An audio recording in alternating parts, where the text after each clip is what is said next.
Chers amis de la Web TV du très honorable Guillaume Soro, bonjour. La présente chronique porte sur les difficultés géopolitiques qui sont véritablement la source de l'accord nucléaire qui vient d'être rejeté par la puissance américaine.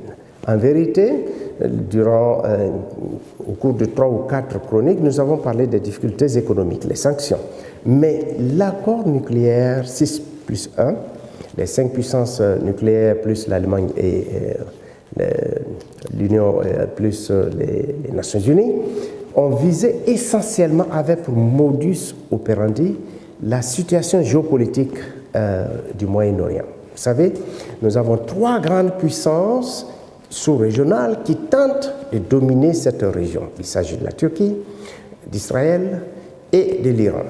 De sorte, en concluant cet accord, c'est vrai que le motif était de contenir les visées, si visées il y en avait, atomiques de la République islamique d'Iran, et pour ainsi dire, la cantonner dans le domaine seulement de l'énergie nucléaire civile, mais en vérité, il y avait comme en toile de fond cette espèce de cristallisation, comme volonté, cristallisation des faiblesses, pour ne permettre à aucune de ces puissances, Turquie, Israël, Iran, d'avoir une puissance décisive, d'être assez forte pour dominer les autres, pour dominer la région.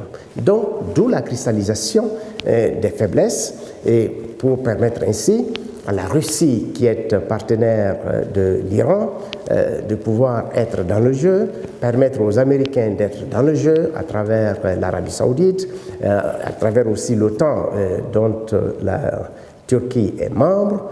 Ensuite, il s'agissait aussi de permettre aux Israéliens de pouvoir, puisqu'il est susurré ça et là, qu'ils détiennent la puissance atomique, d'être, pour ainsi dire, la force militaire prépondérante. Mais Israël est une puissance démocratique. Dans ces circonstances, on peut penser que les puissances démocratiques, les puissances libérales ne se font pas la guerre.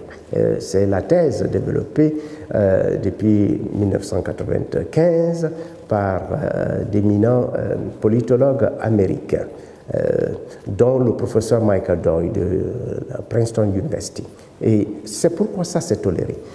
C'est pourquoi, dans ces circonstances, on s'est retrouvé dans une situation où, au-delà des problèmes économiques, il fallait maintenir cette région stable, la sortie d'un chaos et la soustraire des hégémonies sous-régionales pour pouvoir, ainsi dire, maintenir une paix des braves et des puissances qui se valent, qui vont s'épier, mais jamais se rentrer dedans.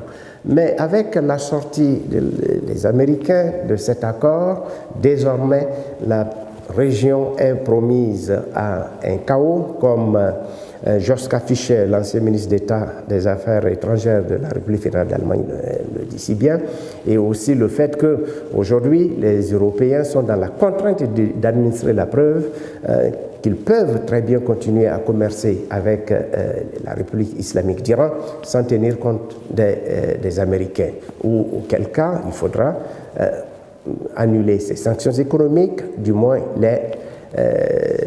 les suspendre momentanément.